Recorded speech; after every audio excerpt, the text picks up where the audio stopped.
Bonsoir à vous, chers fidèles téléspectateurs, et bienvenue sur les antennes de Campus TV dans le cadre de votre émission préférée, votre émission de divertissement, Nous sommes ensemble. Étant donné que c'est vendredi saint, nous avons choisi donc un thème placé sous le signe de la spiritualité et du renouveau. Vous savez, pendant plusieurs jours, des millions de chrétiens à travers le monde ont vécu une période de jeûne, de prière et de partage. Et maintenant que cette période est passée, on se pose dans la question de savoir si le carême a réellement changé quelque chose dans notre vie, quel est le véritable impact de ceci dans la vie de chaque chrétien. Et pour en parler, je ne suis pas seule, je suis accompagnée d'un invité spécial, j'ai nommé Joseph Marie Doumba sur le plateau de Campus TV. Bonsoir Joseph.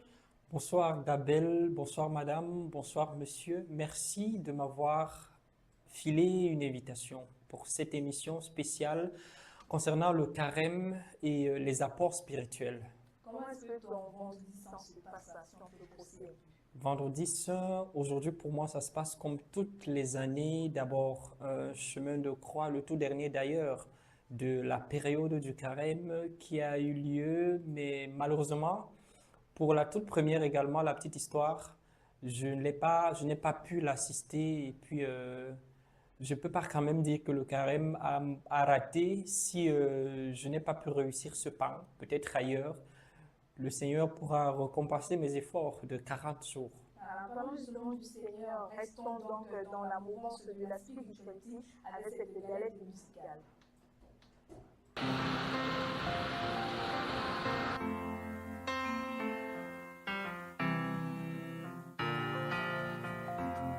Maya manoa tinga maatarae Hamunga koma maabanningae Over my fireflies Enyinga mangasiliwa Okuma mankanga minga atarae Gisikiwa watu na maantisabiwae Ana makamandang na antibizay Oh, fama ina boy Ivaya yulantiye Itoma manatama ukada antisangangi wae Antisangangi wae Antisangangi wae Antisangangi wae Azamba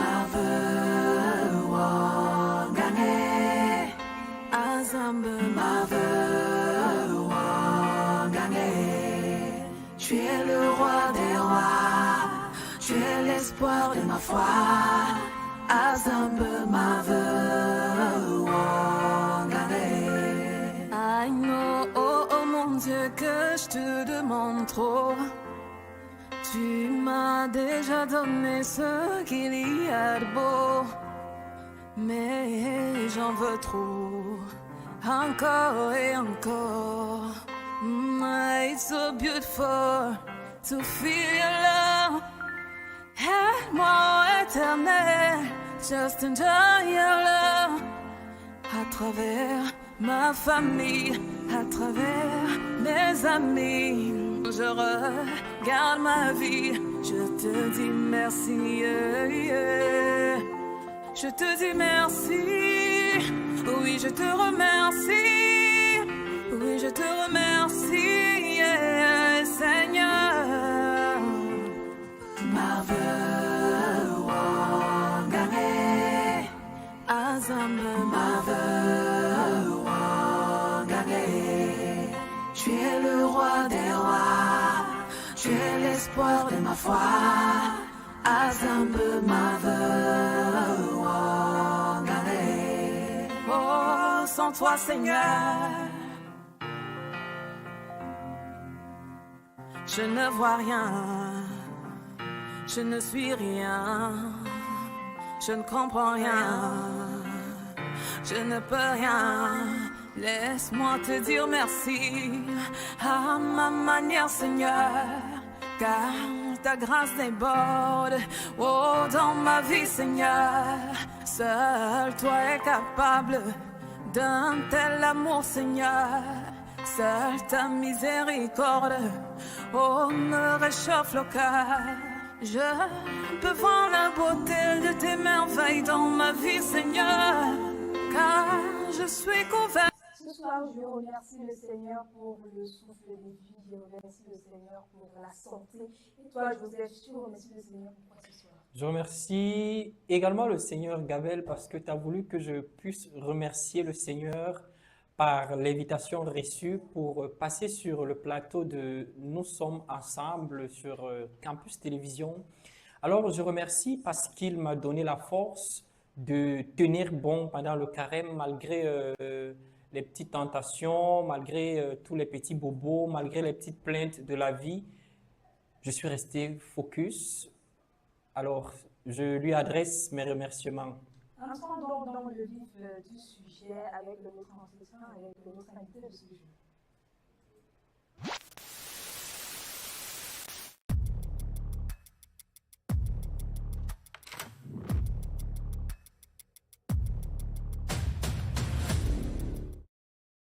Et oui, le carême s'achève. Selon toi, Joseph, quel est l'indicateur principal qui permet à un chrétien de se dire mon carême a réussi? L'indicateur principal, je dirais d'abord de respecter la règle du carême. Ça veut dire les 3 P. Si pendant le carême, le chrétien a prié, il a jeûné, il a partagé. Prier, jeûner Et partagé. Donc ça veut dire que là, il a respecté les principes, le principe fondamental, en fait, la règle d'or du carême. Et ça montre à peu près qu'à 60%, 70%, si on estime en pourcentage, ça montre à peu près qu'il n'a pas tapé poteau, comme on dit souvent. Ouais. Quand on parle même de prier, jeûner, est-ce qu'on peut aller au-delà lorsqu'on parle de jeûner? Parce qu'il y en a qui se disent que ça se limite uniquement sur le plan de la nourriture. Moi, je dirais non. Parce que si tu fais un jeûne et que tu restes toujours dans le péché, ton jeûne ne sert à rien. Et pour moi, la nourriture, on ne peut pas faire un jeûne qu'avec la nourriture ou seulement de la nourriture. Tu peux jeûner sur un mauvais comportement, sur ta mauvaise façon peut-être de vivre avec les gens, sur quelque chose qui te caractérise négativement, par exemple. Donc, ça veut dire que sur ça, pendant les 40 jours, tu dis, OK, j'ai l'habitude de réagir de cette façon, je me comporte comme ça, peut-être je vole, j'insulte, je fais ci, je fais ça. Voilà ma part de jeûne. J'essaye de m'abstenir pendant les 40 jours sur ce problème-là. Par exemple, les gens pensent que si je reste toute une journée affamé, et puis le soir, je reviens à insulter, à agresser, à voler, mon jeûne ne sert à rien, je perds mon temps. Voilà. Est-ce qu'on peut également parler de se priver de quelque chose dont on est addict? Je prends l'exemple peut-être des réseaux sociaux, tu as cette habitude de d'être toujours connecté, tu n'arrives pas à te détacher. Voilà. Si on peut parler même de jeûne à ce niveau, est-ce que si quelqu'un arrive à se priver de cela, on peut parler de jeûne? Quelque part, Gabriel, avant de répondre à la question, je dirais, dans la Bible, on dit que si l'œil gauche t'entraîne dans le péché, alors perce-le. Si la main gauche ou droite t'amène quelque part dans le péché, coupe-la. Donc, je dirais que si les réseaux sociaux, l'addiction aux réseaux sociaux t'empêche de jeûner, de prier normalement parce que le jeûne, c'est s'abstenir à la nourriture pour avoir un peu plus de force spirituellement, pour prier encore plus ou pour prier davantage. Alors, si l'addiction aux réseaux sociaux t'empêche donc de prier, alors baisse la courbe. Et lorsqu'on parle même de prière, est-ce qu'il y a des canaux? Est-ce qu'il y a des indicateurs vraiment directs? Voici une conduite, voici des modalités en fait qui essaient de dire pour prier, ou c'est chacun, comme on dit, c'est le cœur qui parle. Vous parlez là des prières spéciales concernant le carême. Je dirais non. Chacun à son niveau doit s'ouvrir. Ça veut dire que tu t'ouvres le corps, le cœur aussi, peut-être ton esprit. Tu permets à ce que l'Esprit Saint ou Dieu ou Jésus qui entre au désert, que tu chemines dans ce désert avec lui. Maintenant, tu élèves tes prières personnelles, ce que tu demandes à Dieu, parce qu'on n'a pas tous les mêmes problèmes. Peut-être pendant le carême, il me manque le travail, je dis, OK, je me concentre sur la demande du travail, en priant pendant les 40 jours et en faisant des efforts. Peut-être j'ai un commerce qui ne donne pas, alors je me concentre sur ça, je prie sur mon commerce. J'ai des enfants qui volent, j'ai des parents, ainsi de suite. Ouais. Chacun a son problème qu'il peut élever pour bénéficier des grâces du carême.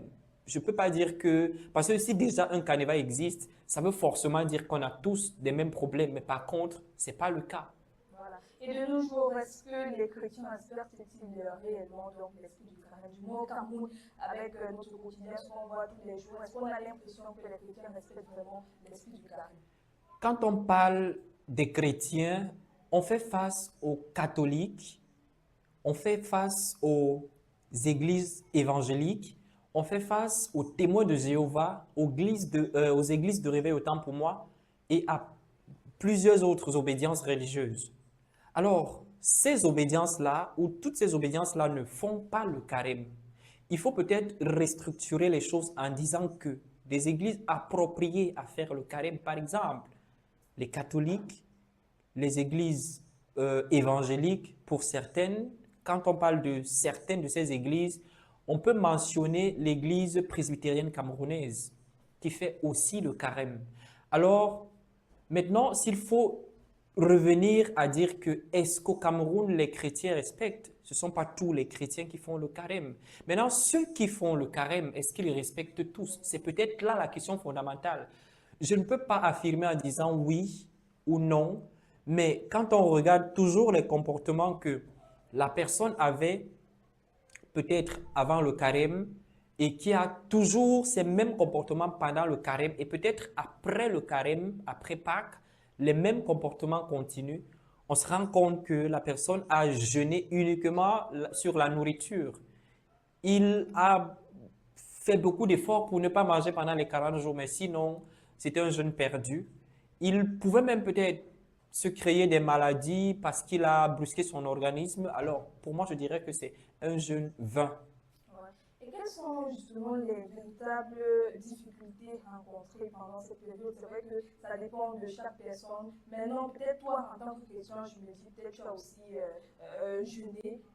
Dans cette période, quel est vraiment le moment le plus difficile que parfois tu as envie de relâcher, de dire voilà pourquoi est-ce que je fais ça? C'est compliqué, mais quel est le moment maintenant où on se dit c'est vraiment difficile? Vous savez, en toute chose, le début est toujours très compliqué. Au début du carême, tu as l'impression que le ciel te tombe dessus. Par exemple, pour ceux qui gênent de la nourriture, quand à 6 heures, tu n'as pas mangé depuis 6 heures, tu n'as pas bu de l'eau, jusqu'à 18 heures. Le premier jour, tu peux forcer, tu dis ok, voilà, on tient. Le deuxième jour, le troisième jour, mais tu peux t'écrouler en route si peut-être tu n'es pas fort. Mais on dit souvent que la chair est faible et l'esprit est ardent. Alors, si tu oublies sur quoi tu es en train de faire le jeûne, par exemple, la nourriture, les réseaux sociaux, le vol, les insultes, ainsi de suite. Ça te donne beaucoup de motivation pour continuer, pour aller de l'avant. C'est à peu près comme un enfant qui entre en classe de 6e. Pour lui, c'est un nouveau monde parce que les établissements scolaires secondaires sont différents des institutions primaires. À l'école primaire, il est habitué à un autre rythme et à partir de la 6e, un nouveau système s'installe devant lui. Alors, il faut désormais qu'il vive son emploi de temps, qu'il lui dit que peut-être le lundi, tu as histoire, géographie, ECM. Après, tu vas à la première pause. Après la première pause, tu as peut-être mathématiques 2 heures, tu as 1 heure de permanence, tu as peut-être une pause, ainsi de suite. Alors, pour qu'il s'accommode, ça sera un peu très difficile. Mais il lui faut du temps. Pour des personnes faibles mentalement, ne pourront pas tenir. Voilà pourquoi les uns et les autres reprennent le plus souvent la classe de 6e. Un peu pour dire que je reviens sur le carême où quand tu le commences, tu es dans un temps très fort. On a l'impression de se sentir faible, mais c'est physiquement.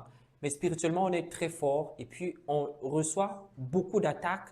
Et après ça, si on ne persévère pas, ça sera peine perdue. On va passer le carême peut-être à jeûner, à demander les grâces pour avoir un travail et puis après le carême, on n'aura rien.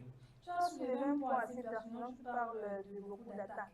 Donc j'aimerais bien savoir si l'environnement également compte aussi. Imagine, tu décides vraiment de te priver de quelque chose, mais tes amis, par exemple, sont toujours en train de t'entraîner, dans ce cas c'est l'alcool, que tu en es addict.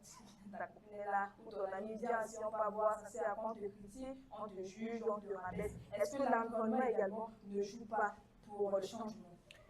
L'environnement peut jouer, mais le vrai challenge, c'est d'avoir faim, d'être devant la nourriture et de ne pas la manger. C'est ça le vrai challenge. Franchement, il n'y a pas autre chose. Tes amis, tes potes viennent te voir alors que tu es en train de vouloir ne pas boire pendant le carême.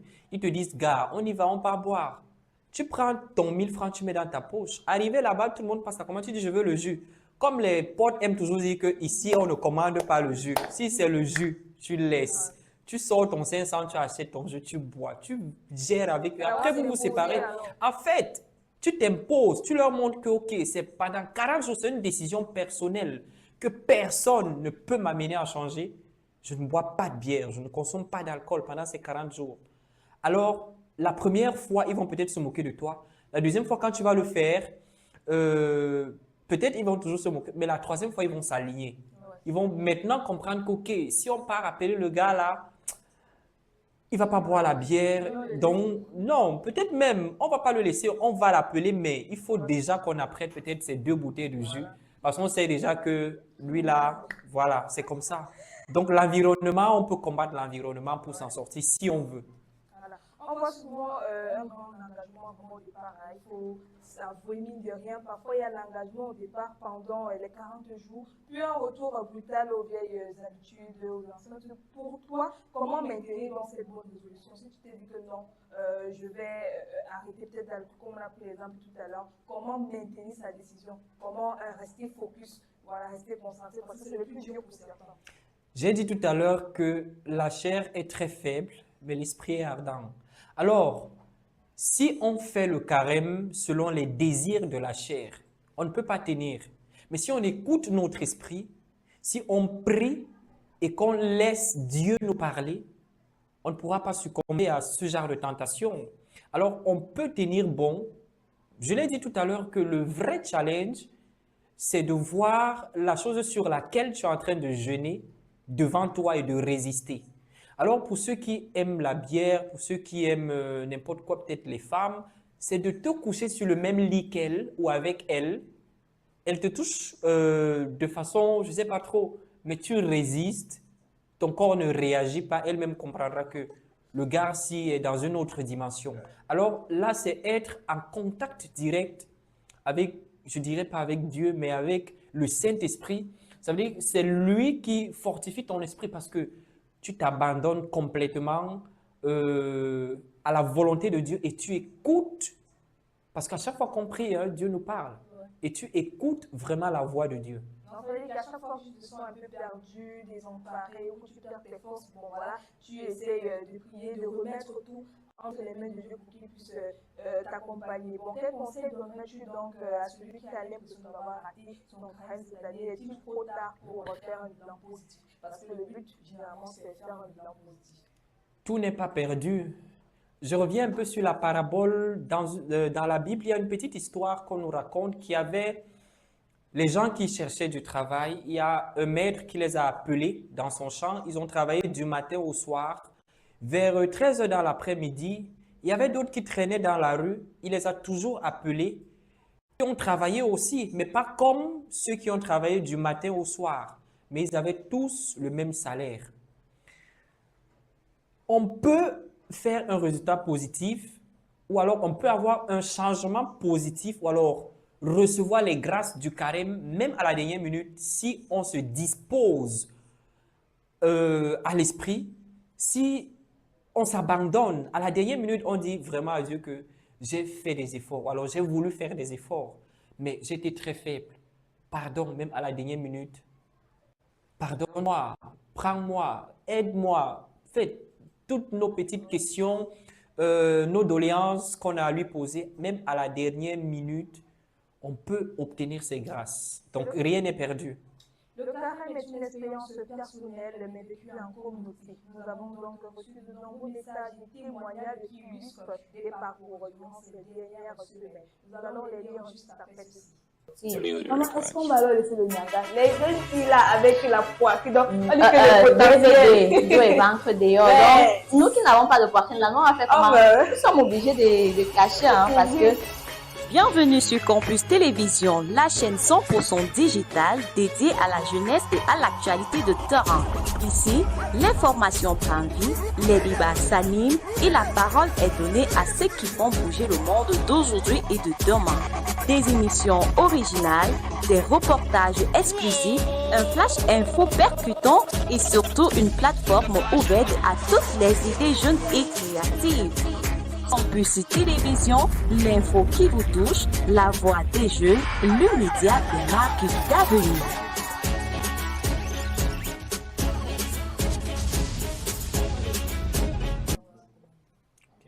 Nous avons des témoignages là de maman Marie, 56 ans. Ce carême m'a appris la patience. J'ai décidé de jeûner de colère plutôt que de nourriture. Et ma relation avec mes enfants s'est transformée. Jeûner de colère plutôt que de nourriture. C'est profond ça. C'est effectivement ce que j'étais en train de vous dire tout à l'heure, que le jeûne n'est pas que sur la nourriture. Tu vois, maman Marie, c'est ça. Maman Marie qui avait un problème de colère. Elle était très colérique. Et puis, elle a mis ça dans la prière pendant les 40 jours. Voilà déjà qu'elle a reçu une grâce. Elle temporise déjà sa colère. Voilà, donc elle n'est plus colérique. Tout le monde peut faire mieux. Tout le monde peut faire mieux, Gabelle. Je le disais tout à l'heure, tout le monde peut faire mieux. Même ceux qui agressent là dehors, ceux qui volent, vraiment, tout le monde peut faire mieux.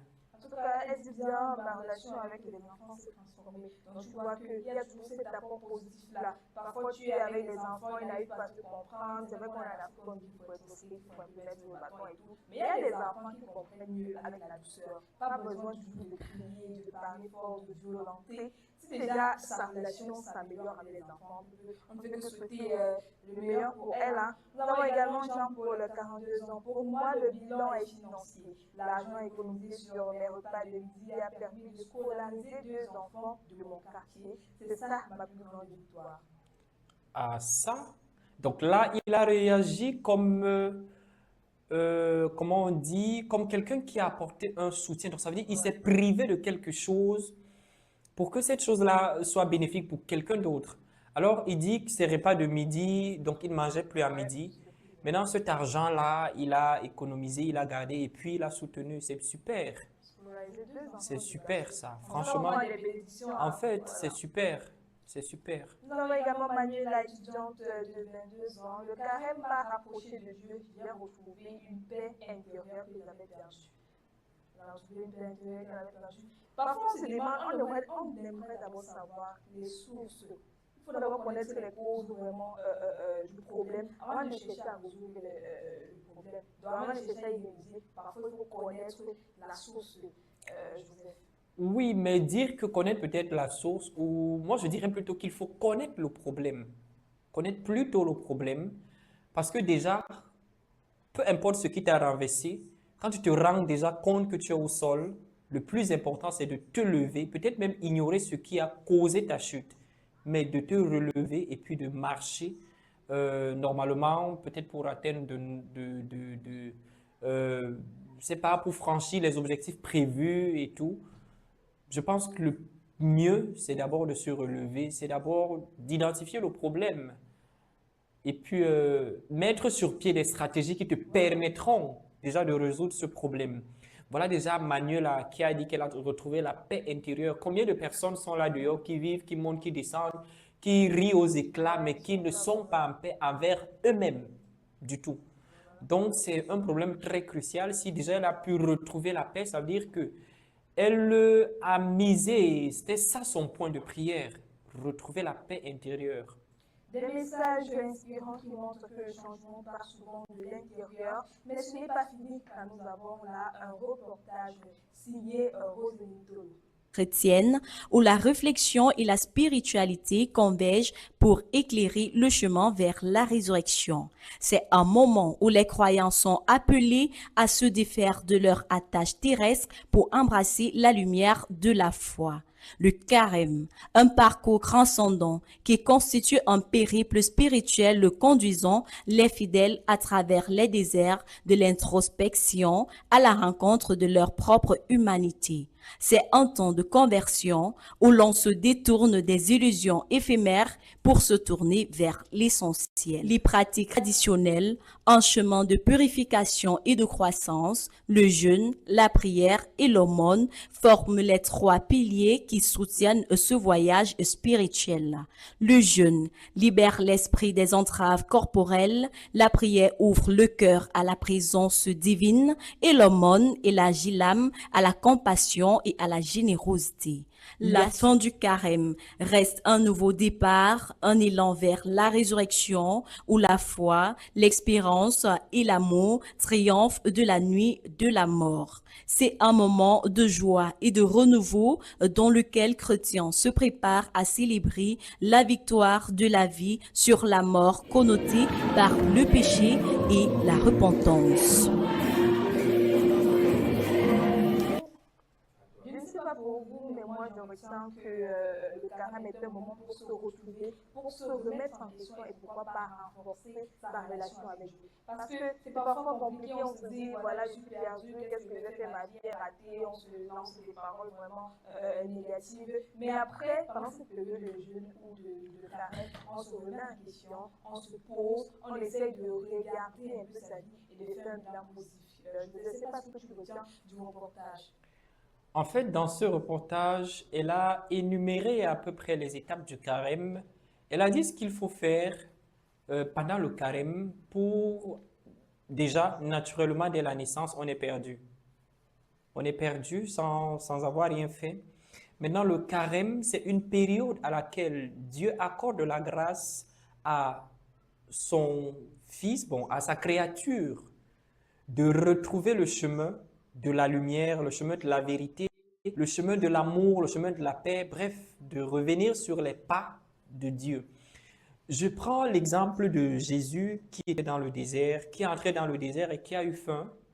Il pouvait bel et bien transformer la pierre qu'il tenait à main en nourriture et s'en régaler, mais il n'a pas cédé à la tentation du diable quand le diable lui a dit que si tu es fils de Dieu, donc ça veut dire qu'il doute. En fait, pas qu'il doute, mais il veut mettre l'état de Jésus en tant que fils de Dieu en question, en lui disant que, ok, si tu es, donc ça veut dire qu'il faut une preuve que si tu transformes ça maintenant en nourriture, alors ça montre que tu es vraiment fils de Dieu. Jésus lui a dit que l'homme ne vit pas que de nourriture seulement. Je disais tout à l'heure que le reportage aussi nous l'a si bien dit. Le carême, c'est un temps de grâce. Ceux qui n'ont pas pu cette année, vraiment, abandonnez-vous l'année prochaine. Faites beaucoup de sacrifices pour vous en sortir, pour y franchir. Je sais qu'au sortir de là, vous aurez beaucoup de grâce, beaucoup de bénédictions. Et la grâce qu'on reçoit après le carême n'est pas directe. Pour certains, elle est directe. Pour d'autres, il faut attendre, il faut être patient, il faut que Dieu t'ouvre les yeux pour voir ce qui a changé dans ta vie. On peut avoir un grand changement, mais on l'ignore, on ne le connaît pas, on ne le voit pas, on ne l'aperçoit pas. Maintenant, il faut prier pour que Dieu t'ouvre les yeux pour voir ce changement. Il serait donc mieux que je souhaiterais à tout le monde de réécouter ce reportage à chaque fois, de comprendre réellement les questions ou les... qu'est-ce que je vais dire par les questions? Les conseils, merci, les conseils qui sortent de là pour vivre le prochain carême, ou alors pour se rattraper toujours. Aujourd'hui, c'est quand même le vendredi saint, donc la célébration de la passion de notre Seigneur Jésus-Christ. On a encore tout le temps pour se rattraper. Jésus va mourir. Demande-lui de mourir avec ton péché, avec tes addictions, avec ta mauvaise bouche, avec, je ne sais pas trop, ton mauvais comportement, ton sale caractère. Et en mourant avec, à sa résurrection, demande-lui toujours de te faire renaître de nouveau, de ressusciter ta personne intérieure, quand je parle de personne intérieure, ta bonne personne qui est en toi, étant donné qu'il est parti avec tes défauts et tout ce qui va avec. Voilà. On comprend bien là qu'il n'est jamais trop tard. Hein, donc, ne dites pas que c'est la dernière minute, je dois tout lâcher. Non, c'est fini pour moi. Même ce soir, dès aujourd'hui, dès maintenant, vous pouvez essayer de faire quelque chose pour y remédier. En tout cas, parce que finalement, hein, la clé, ce n'est que le Seigneur, ce n'est que Dieu qu'on essaie. Indira nous demande ce soir de mettre tout entre les mains de Dieu.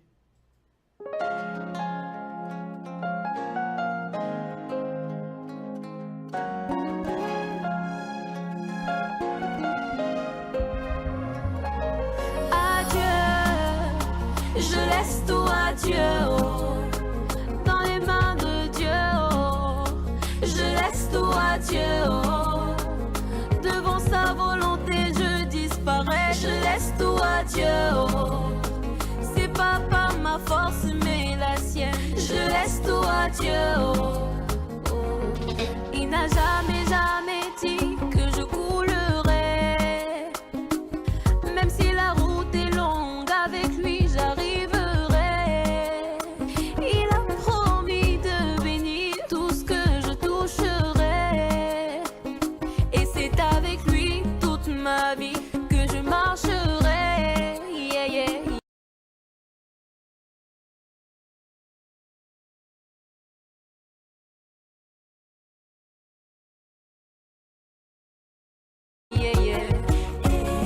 Zambé toujours mon défenseur, Zambé toujours mon guerrier, Zambé toujours à mes côtés quand les ennemis m'entourent, Zambé toujours mon bouclier.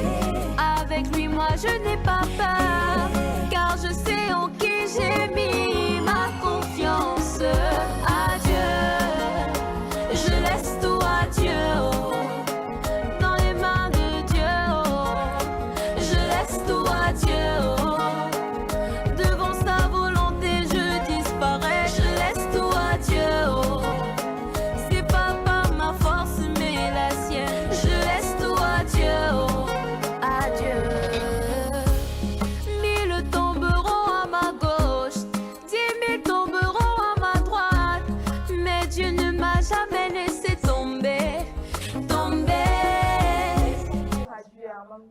Les difficultés, les problèmes, même les réussites, ce n'est pas seulement les problèmes. Parce qu'on a l'impression que la majorité, en tout cas moi particulièrement également, je me retourne, c'est ça mon problème réellement, parce que je me retourne vers Dieu quand c'est difficile. Mais quand il y a réellement le bonheur que je dois partager avec lui, je ne pense pas généralement dans ce temps. Moi, je pense que c'est un gros problème pour toi, hein, Gabel. Tu aurais dû peut-être pendant le carême-ci demander à Dieu de t'aider à changer cette avis ou ce comportement en tout cas. Ouais. Parce que Dieu est Dieu. Oui. Quand tu es dans la souffrance, dans le malheur, et puis il connaît, hein, mais ne viens pas seulement vers... C'est à peu près comme un enfant qui toque sur la porte de son père seulement quand il a besoin de l'argent des beignets. Non. Toque sur la porte de ton père même seulement pour lui dire bonjour. Papa, comment tu as dormi? Papa, bonne journée. Même si tu as encore ton argent. Ne viens pas seulement chaque lundi pour dire que je veux l'argent des beignets. Toque aussi le mardi pour dire que papa, bonjour. Tu as bien dormi? Ok, bonne journée. C'est comme ça, tu pars. Mais à chaque fois, il va dire que mais j'aime même quel genre d'enfant. Comment est-ce qu'il vient seulement me voir quand il a besoin d'argent? Et puis là, il commence à mettre l'œil sur toi. Peut-être s'il te donnait 1000 francs. Pour le mal, il peut ajouter peut-être 500 aux autres et toi te laisser à 1000 francs. Et peut-être ne même plus rien te donner. Ou alors, à chaque fois que tu vas toquer, il va te dire, je n'ai pas l'argent.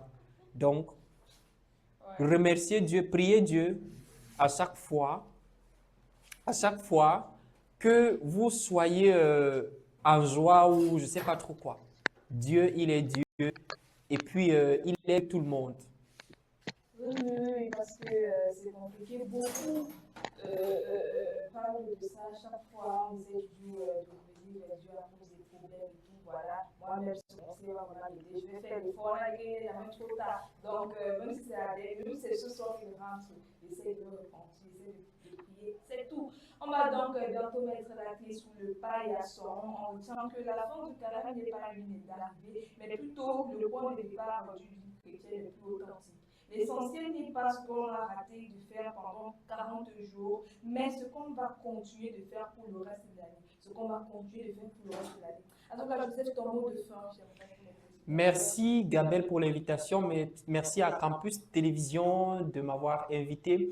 Merci Madame, merci Monsieur de nous avoir écoutés. Nous vous supplions, moi en tant qu'invité, je vous supplie de rester scotché sur les programmes de Campus Télévision sur toutes les plateformes. Merci Gabelle. Merci également à toi Joseph d'être d'abord honoré à notre invitation. Merci à vous chers fidèles téléspectateurs de nous avoir suivis. Restez connectés comme je vous l'ai si bien dit, car on se retrouve la semaine prochaine avec de nouvelles expériences.